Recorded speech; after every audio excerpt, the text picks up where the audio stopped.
Ghosts, hauntings, and poltergeists. I've not only experienced these things, I do believe in them. The living dead, voices from beyond. We walked over and we opened up the door, and right when we opened up the door, everything just came to a halt. It was one of the strangest things I've ever experienced. Where do they come from? What do they want? Most ghosts don't realize that they have passed on, and that's why I believe that they're here, kind of reliving their last moments on Earth. Are they real or are they imaginary? I think of it like being a TV screen. I think I can pick up channels. The techniques, the technology. The high-tech search for the supernatural. Real ghost hunters.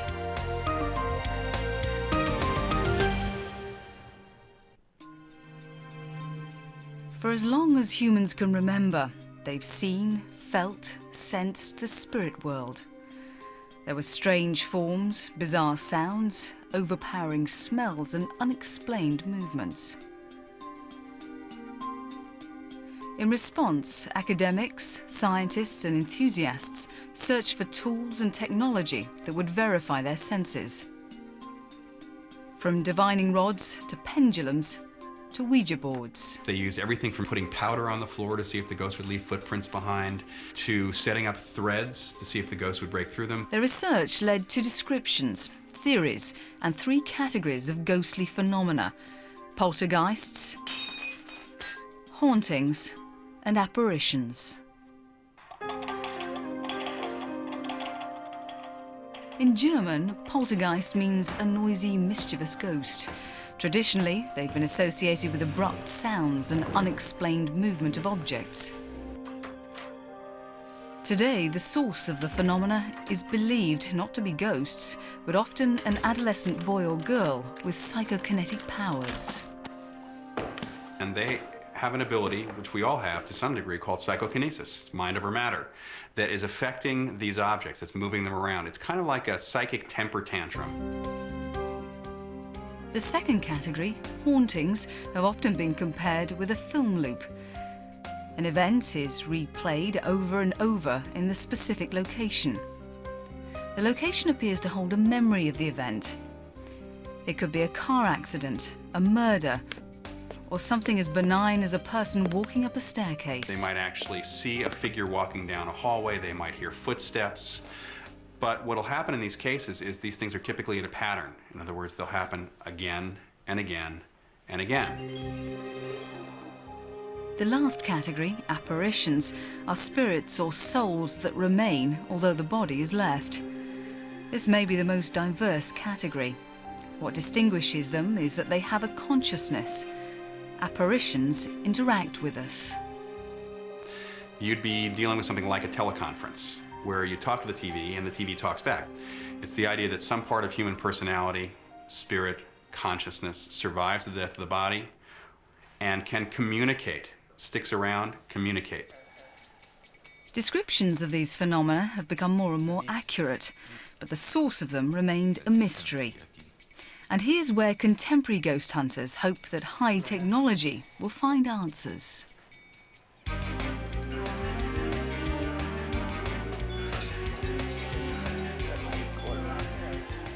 If there's one group in America that's pioneered ghost hunting and the use of high technology, it's the Midwest-based Ghost Research Society. Established more than 20 years ago, this dedicated team has set new standards for high-tech investigations. I hope to prove here and other places that ghosts do exist, that there is something paranormal going on here. The results of the Ghost Research Society's previous investigations have been extraordinary. They've uncovered a huge variety of floating orbs and light formations that Dale Kazmarek believes are paranormal anomalies. What are most interesting to me, I think, are the ones that really kind of change directions. They really defy gravity. They will float upwards. They will switch directions very quickly, change directions very rapidly. Very uncharacteristic of perhaps insects, dust particles, stray light sources, or anything else that these things might be. It very well might be spirit energy we're picking up. It's at least some form of residual energy. So again, these are things that we simply cannot explain right now at this point. This time, the Ghost Research Society is at the North Chicago home of Danaka Faye. Danaka moved in 3 years ago. Soon after, she began seeing strange things out of the corner of her eyes.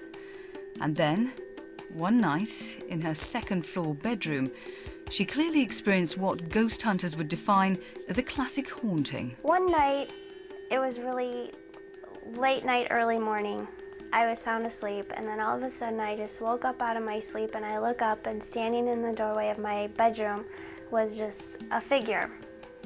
And I looked away, closed my eyes, looked back again, still standing there, and it was a man wearing like a dark blue uniform, and that started the whole thing. That experience was followed by numerous other strange events. Objects moved, lights turned on and off, pets appeared to see things. And while Danaka slept, something grabbed her feet and screamed in her ear. Some nights late at night it is a little spooky, because you just know someone else is in the room with you, and there's really nothing you can do about it. It's really hard because I haven't had any actual proof or anything like that, so some nights I just feel like I'm going crazy and just go back to bed, and other nights I'm like, okay, no, I know this really happened to me. Dale and his team from the Ghost Research Society use a 3-step approach to their investigations. First, they comb the location with handheld sensing equipment. They use a negative ion detector to test for static electricity.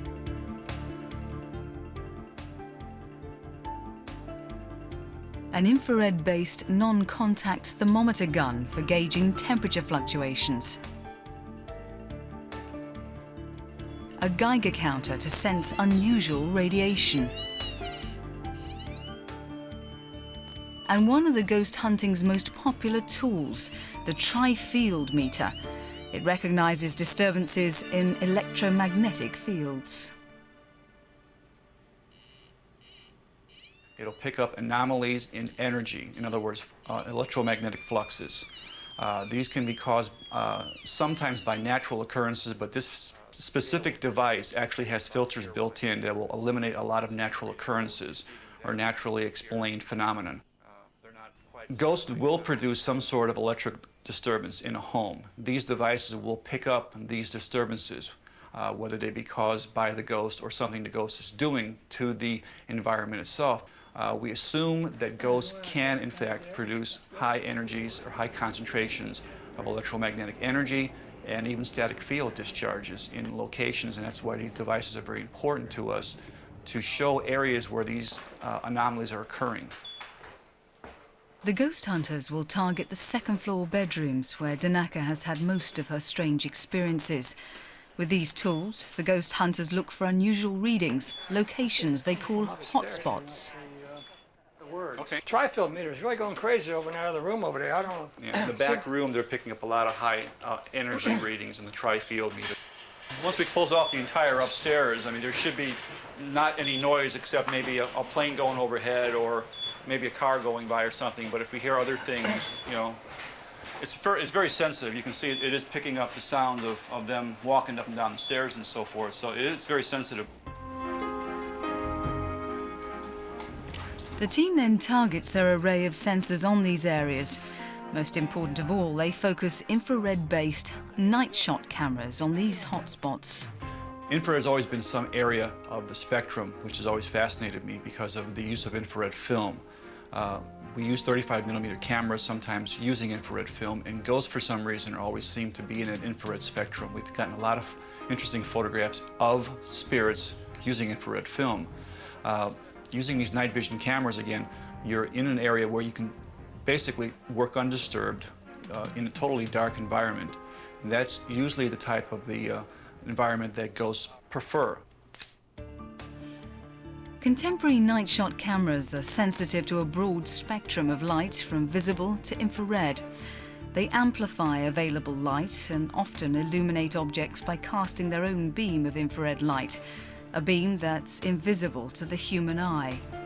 Both the visible light and infrared light are captured by the camera and digitally converted to a viewable television image.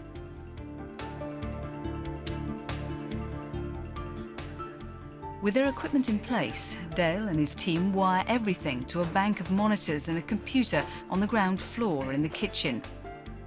To lessen electrical interference, they turn off the fans, the air conditioner, all the upstairs lights, and watch and listen for unusual activity.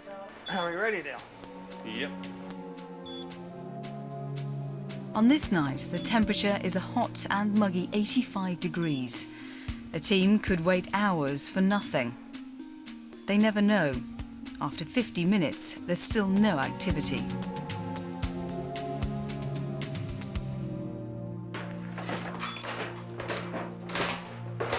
Everybody's here. Sounds like something's moving around up there. Then the truly unexpected I've happens. been noticing that for the last couple of minutes here. No, there ain't nobody up there.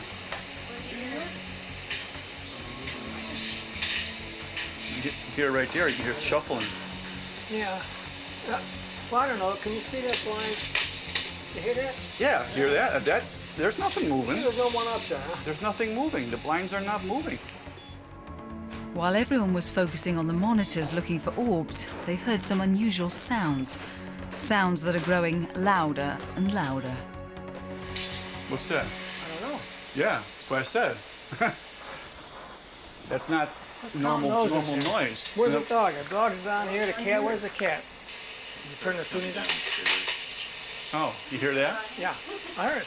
And that's definitely upstairs. That's not outside. That's too close. That sounds like it's right in the same room with Yeah, the it does.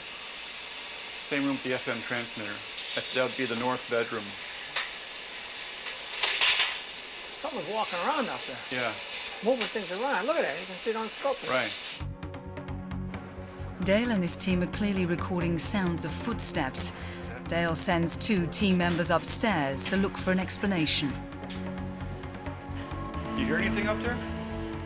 Basically, any kind While the team members move around upstairs, Dale can compare the sounds of their footsteps with the ghostly sounds they just recorded. Walk around that room a little bit and shuffle your feet a little bit. Is that what it sounded like? Yeah. Sounds very similar. Upstairs, the searchers found no explanation for the sounds. A window in the room had been open, but there are no metal blinds there that could have caused the sound. Then, the orbs appear. We just saw our first, looked like a glowy ball or globe of some kind in the number 2 camera, which is stationed across from the washroom. It was on the floor, fairly short-lived, only a few seconds, but similar to ones we've seen in the past. Over the next 45 minutes, 5 other orbs glide through the screen. We just got another hit just right there too. This one comes from right to left, down. She comes in the room and goes straight down to her right side. This one goes up her leg. This one kind of floats up in this direction very slowly. There one right there. Saw her? Yeah, And that was in the... pretty bright one too. 8 hours later, Dale Kazmarek and the Ghost Research Society team have completed their investigation. The results are in, and the findings are extremely unusual. Well, we found a lot of interesting things on the videotape, including strange lights and objects that floated through the screen. We also heard some strange sounds upstairs, including shuffling of feet, what appeared to be movements of objects or something. We heard like crashes and different types of sounds indicating there's something going on upstairs. I would assume that they may all be related in some way, that there may still be something here paranormally in the form of a spirit or a ghost. Over the coming months, the Ghost Research Society will continue to investigate Danaka Faye's home. They'll look for a source for those sounds and these strange images. And that's okay with Danaka Faye. She's glad to have confirmation that what she's been experiencing is real, and surprisingly undisturbed at the thought of continuing to share her home with one or more ghosts. No, the ghost doesn't need to go away. He can stay. He doesn't do anything, no harm, so as far as I'm concerned, I can live like this.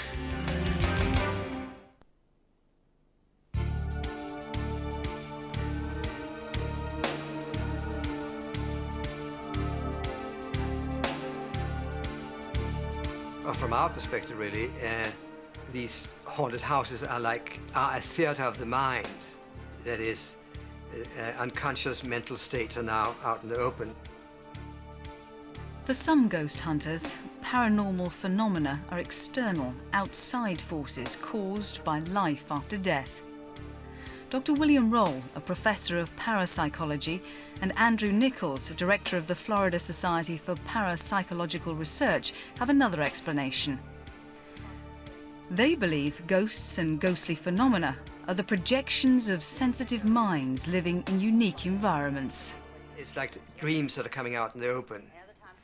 Instead of being internal dream images, now they're out. And it went like that, as if somebody was behind it pushing it, like if there was a resistance or something, and then it just scooted. The perfect case in point is the incredible story of Doretta Johnson. Since 1987, when she moved into this Madison, Indiana home, Doretta and her family have been frequently threatened by poltergeists and apparitions.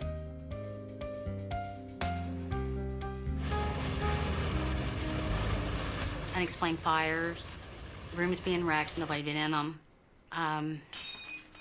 glass breaking, dishes flying from the cabinets. Just, there was a long list of things that would happen.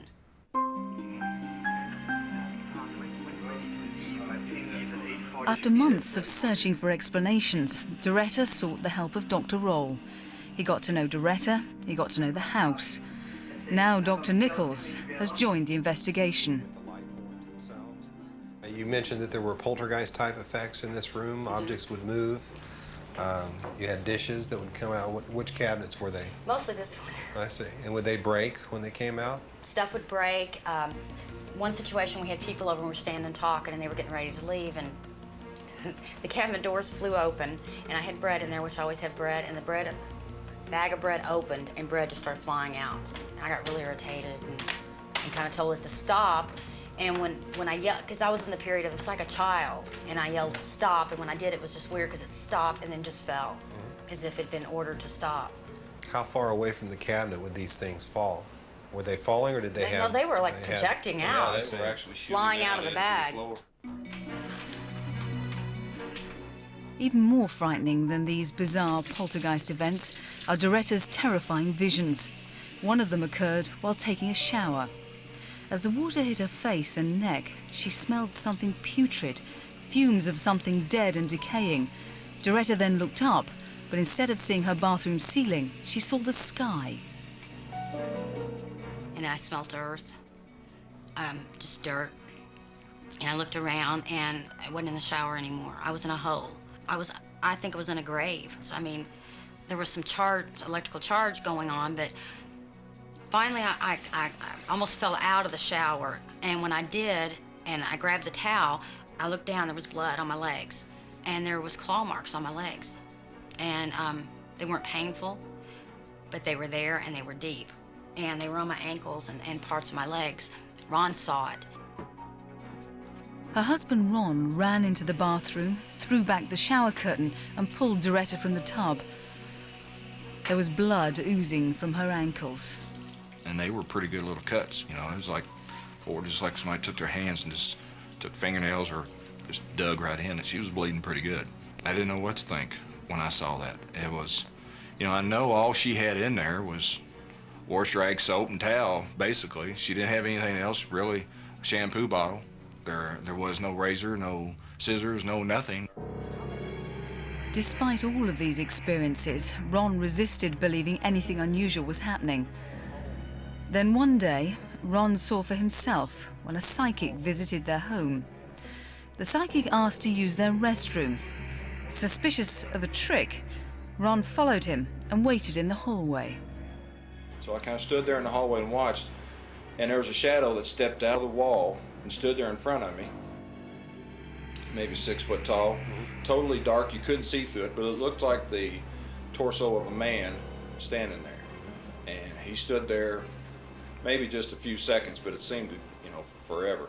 And he just took a step back into the wall, and I couldn't speak. I was trying to get Doretta. She had done seen it too. My reaction was total elation. I yelled and jumped up and down because finally he saw something. So what's causing this unusual activity? Both Dr. Roll and Dr. Nichols believe it's a combination of two unique factors: Doretta's sensitive mind and the exceptional electro and geomagnetic properties of Doretta's home. A home situated above an underground water stream and below the intersection of 3 sets of electrical power lines. Our hypothesis is that the experiences that have been had in the house by Doretta and other members of the family really essentially is due to or is triggered by these fields.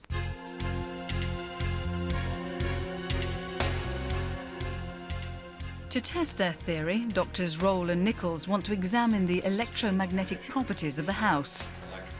They'll try to connect them to Doretta's electrical conductivity and her brain activity.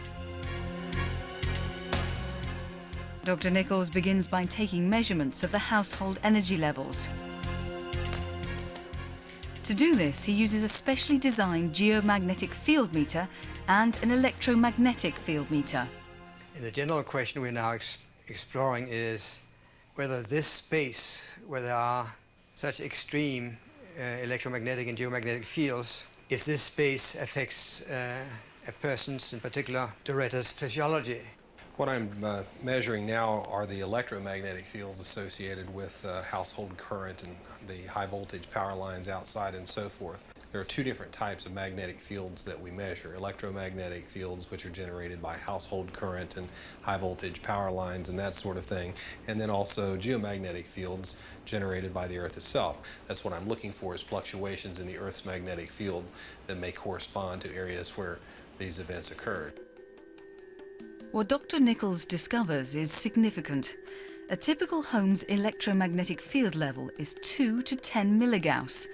Doretta's is 130 milligauss. A normal home's geomagnetic field level is 50 milligauss. Doretta's averages 440. Anything over 10 milligauss is considered to be potentially harmful and could potentially trigger these types of effects, and we've got 131 milligauss in this room. This house, and the land that the house sits on, seems to be an electromagnetic hotspot. It is the location of very unusually high electromagnetic and geomagnetic fields, and these are the conditions that we find are particularly conducive to ghosts. Dr. Roll likes to refer to them as hatcheries for ghosts.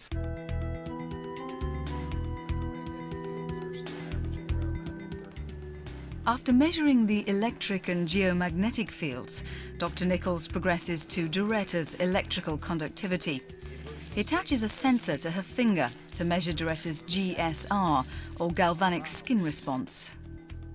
What GSR actually measures is the permeability of the skin to an electric current. It's skin resistance. And the lower it is, then the less resistance there is in the skin to an electric current. Then, to examine Doretta's brain activity, he attaches electrodes that connect her to an electroencephalogram, a device which measures brain waves. They'll pay particular attention to her alpha waves, brain waves associated with psychokinetic powers. 240? Yeah. Doctors Roll and Nichols asked Doretta to place herself in a state of deep relaxation. Then, they wait and watch the computer monitor. This is a standard EEG graph, and this is a spectrogram of her brain waves showing the bars in the frequency ranges that she's producing predominantly.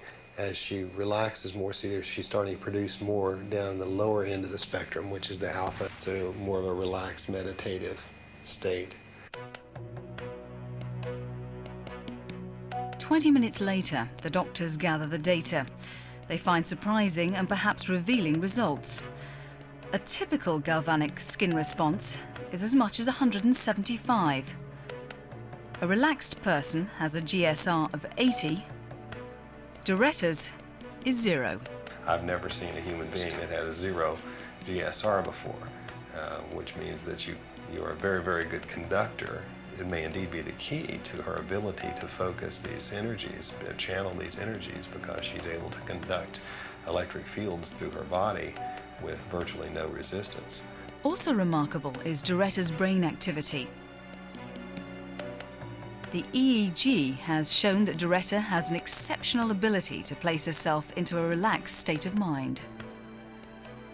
She maintained a percentage of alpha that was much higher here, over 50% of the entire time that she was hooked up. She was in the alpha state. She was able to enter an altered state of consciousness very rapidly, which is indicative of the type of brain configuration that we find in people who are psychically sensitive. The results suggest that there's a unique relationship between Doretta and her home, that her sensitive mind may be amplified by the unique properties of her environment, that Doretta may be actually projecting these bizarre events. We can speculate that these fields bring on these states in the occupants, in particular in Doretta, and perhaps in this way facilitate her unusual experiences, her unusual access to the unconscious. If someone said to me, you can go back to your old life and be the person you were, none of that would have ever happened to you. It could have just been a normal life, but you would be the person you were. Would you do it? I would live it all over again. I would go through every horrifying thing that ever happened. Not for my family. I would never want my family to go through it again. But for me, it was worth everything. I'm happier than I ever thought possible. And that came from the bad. I mean, sometimes you gotta walk a dark road to get to the light.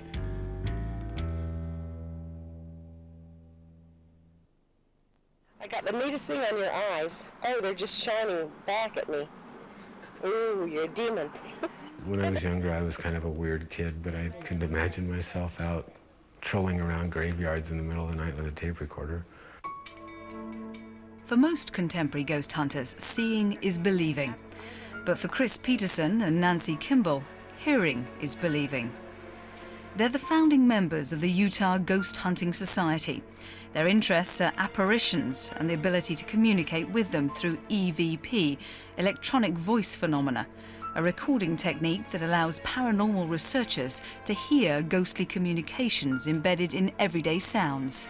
You didn't need to have everything, lots of scientific knowledge or equipment to do it. You could just go out and anybody could do it. I mean, if it's there, let's prove it. Let's see if we can get it, and that's what we did. Very peaceful place. Are most of you at peace? It's exhilarating, it's exciting when you get really good contact. Over the last few years, they've gone on hundreds of ghost hunts and come up with thousands of extraordinary EVP. One was at a Utah pioneer cemetery. There's some sparkling on this headstone. A lot of these people, families were buried together, and you'd see 4 or 5, 6 children that never made it to their first birthday, a lot of them that didn't make it to their first week of life. And I was saying how sad it was, as being a mother, how sad it would be to lose children, just one right after another. And we had a very sad voice of a woman that said, I am so sad.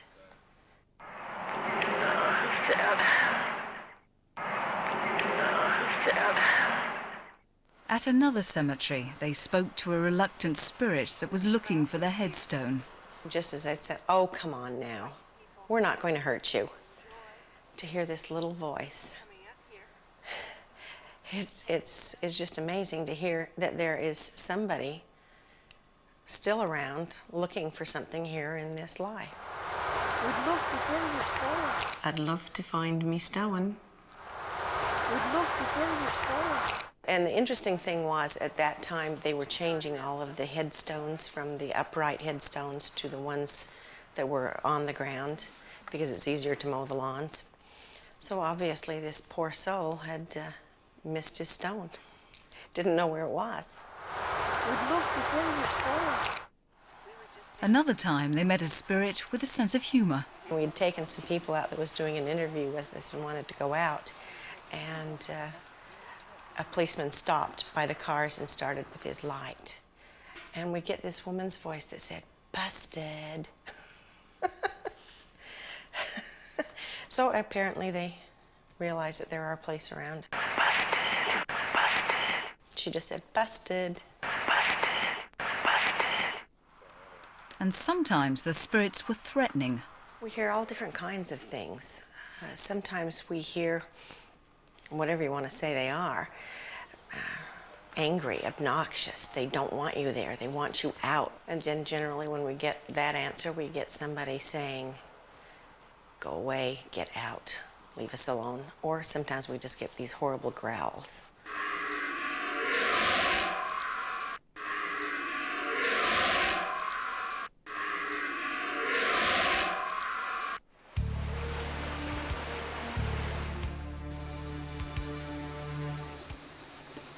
Tonight, Chris and Nancy have a new challenge before them.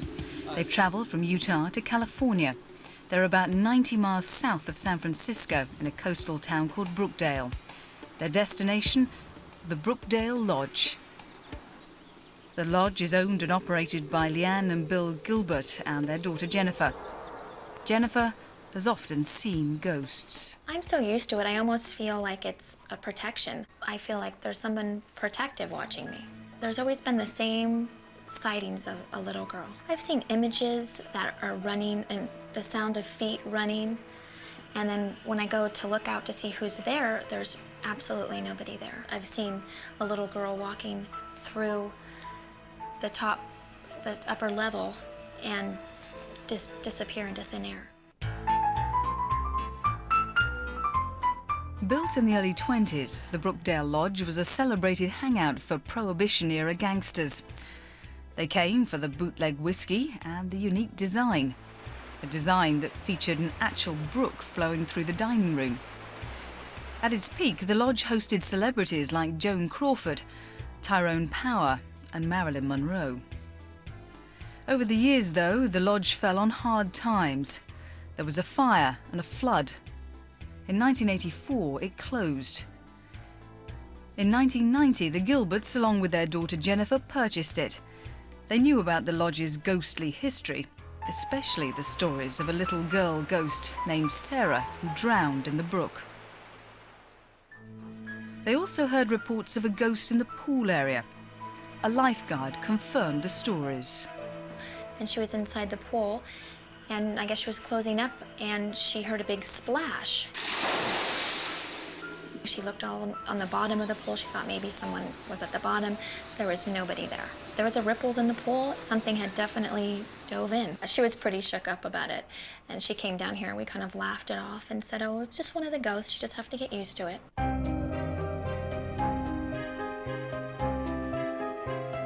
At the Brookdale, it hasn't been only what people see, it's also what people hear.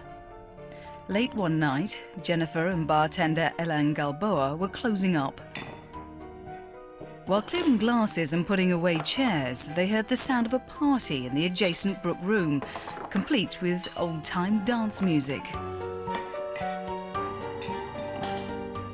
It was totally weird. It was scary too, because we thought that it was a bunch of kids with stereo or something, broken into there. We walked over and we opened up the door, and right when we opened up the door, everything just came to a halt.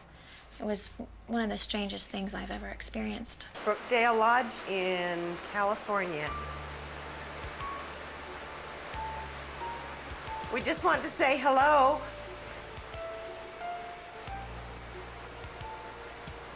Is there anyone that would like to speak to us? Is there more than one person here? Can we invite you to speak with us tonight? Armed with an audio cassette recorder and external microphone, Nancy and Chris are in search of EVP and evidence of ghosts at the Brookdale Lodge. We would invite you to speak, but you will have to speak so that we can hear you. Their recording technique is basic. They ask questions and pause, waiting for responses. Responses that, at this point, are inaudible to human ears. We know that there's been someone here. We'd love to hear from you. Can you give us a name? Can you tell us why you're still here? Is this a room you like to be in? We wish you the best. Thank you. We'll have to record it into the drive and see if we can clean it up, and we'll see. Okay. Let's do it. The next morning, Chris and Nancy take their recordings into a remote audio laboratory that they've set up in the back offices of the Brookdale Lodge. What we're going to do is we're going to record a section of the tape that we made last night to the hard drive. They load their recordings into the computer, looking for what is known as ELF, extremely low frequency voice recordings. Human voices are normally heard in the sound frequency range from 300 to 3000 hertz. ELFs are found in a lower range from 1 to 300 hertz. That's a physical impossibility for the human voice. It's not somebody walking around off camera calling things out. With the aid of audio editing software, Chris searches the tape for sounds in the ELF range, sound that might be voices. Once he finds a section, he uses the computer sound editor to filter, amplify, compress, and stretch the sound. It's EVP 12.81 hertz. Ah, great. It's too low to be a human voice. We got it. This part right here is probably the sound of the river. That's here. Okay, what we're actually looking at on this scale is the highlighted section right here. So this is the very first part, and as you go through, you have the rest of the sound bite right here. It sounds like a little girl's voice.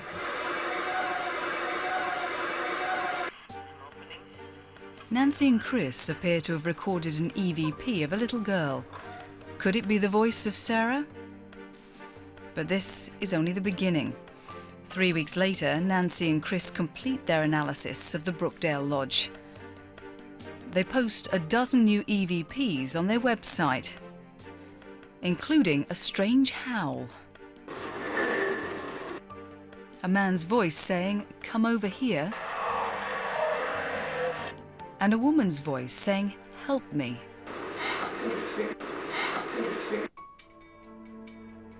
Though the meaning of these statements is still obscure, it seems clear to Nancy and Chris that there's a little girl's spirit that is trying to speak to them.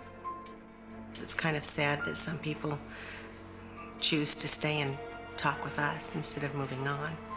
I guess I have a religious belief that there is something more, and it's just basically saying, yes, here's the proof that we have that it does go on.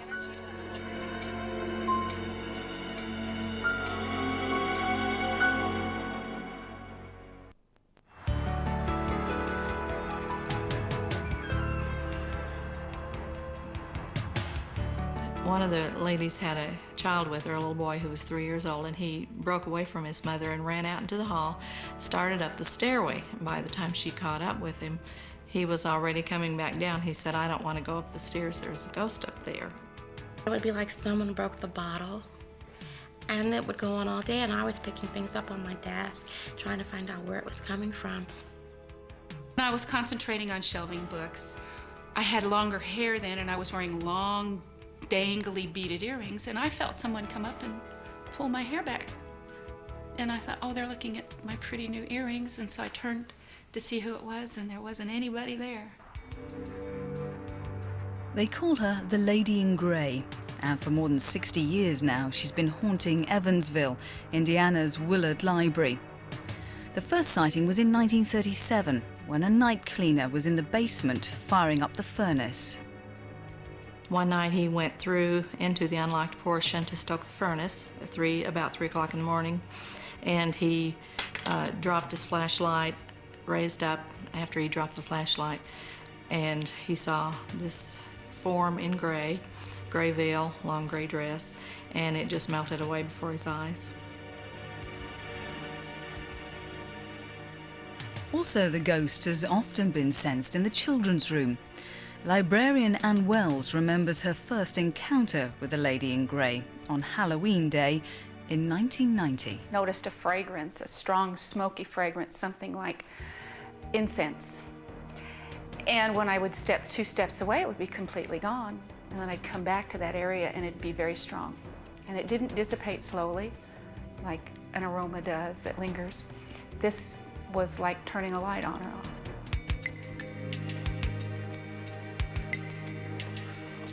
Okay. Today, though, a new technology will enter the halls of Willard Library. Paranormal investigators hope to prove haunted locations like the Willard Library have a unique electromagnetic signature. A signature that haunted locations everywhere may share. Okay, yeah, are they all hooked up? Paranormal investigator Tim Hart heads the team working with an experimental technology called MESA. The purpose of MESA is to look at electromagnetic fields, the whole electromagnetic spectrum, and see if there are differences from haunted places to non-haunted places. MESA stands for Multi-Energy Sensor Array. Using 8 different sensors, it measures light from infrared to ultraviolet. It measures vibrations and electromagnetic fields and static electromagnetic fields. At the Willard Library, Tim and his team plan to target 2 areas where the Lady in Grey has been seen most often. The first is the children's reading room, and the second is the basement hallway, near where the furnace used to stand. I would say the one hypothesis I do have is that at haunted places, there are rapid, sometimes wild fluctuations. Soon, MESA has recorded its data. Tim and crew prepare to print the charts. Sensor type for channel 1. Which was that? IR. That was infrared? Infrared. Okay. Okay. What was the pull up for channel 1? The IR sensor for basement? Basement hall or story pit? Basement. Basement hall. Basement hall? Yeah. They're both on 100. Okay, so I want 100K. His first few reports are unexceptional. There is some changes, but I wouldn't say they're real drastic. That's kind of normal. Oh, wow. Wow, look at that one. Then, on the north-south electromagnetic sensor, they get some extraordinary data. Yeah, and this one, which looks very interesting to me. Whoa. A lot different. That one's... That's really super interesting. It's, let's see. Because that, there's... It goes to like -4 or -3 up to... That would have taken It goes from 4 and then down to -3. That one's kind of interesting. The earmark of something that's a legitimate fluctuation in the magnetic field is when it's both sides of the axis, when it's not drifting one way or the other. When it goes up and then down negative as well. That's what we're seeing here, and that occurred at 0.1 hour, which is about 6 or 7 minutes. That's where we get the most interesting results. The team has found unusual electromagnetic fluctuations in the children's reading room. That's a pretty big fluctuation. Yeah. People could probably still sense a jump like that in an Earth field, and they may interpret that, differently. I mean, everybody's different, but they may, sense something. Could be the sense presence we've talked about, or maybe an apparition, or a touch on the shoulder or something like that. The team finds even greater fluctuations in the basement near where the old furnace used to be. Whoa. Yeah, that's even a bigger deal than the first one. It's the same exact orientation that we got on the other one, with a big fluctuation. Yeah. Tim and his team have shown a genuine connection between physical phenomena and ghostly phenomena. The lady in grey can actually be correlated to physical data.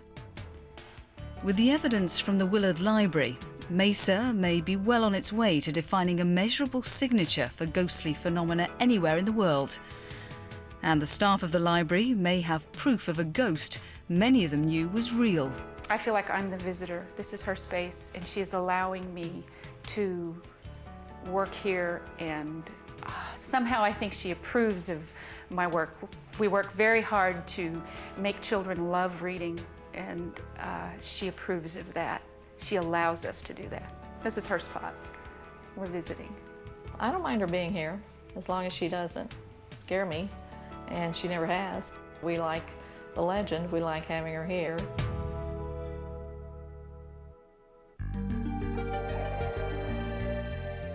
Are ghosts truly the spirits of people who once walked the earth? Are they projections of what's already in our minds? Are they trying to communicate with us, or are they just the stuff of fantasy? The answer is still unknown.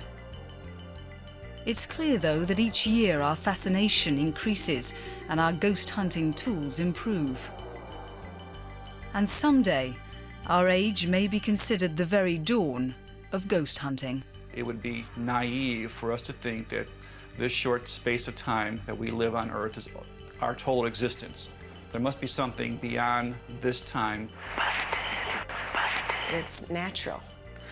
And that's the one thing I want to prove, that it's not supernatural, it's just part of our world. The draw is a great mystery. It's learning something you have a curiosity about, and people have a curiosity about the unknown. We also fear the unknown. And so what we fear, we want to know about. It's how science has continually progressed. It's a mystery to be solved.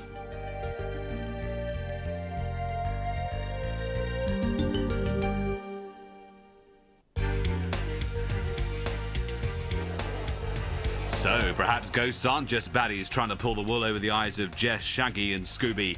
Fright Night continues with 2 more movies in a mo. Details on the first one. And then at 11:20 we have Amityville raising its haunted house again.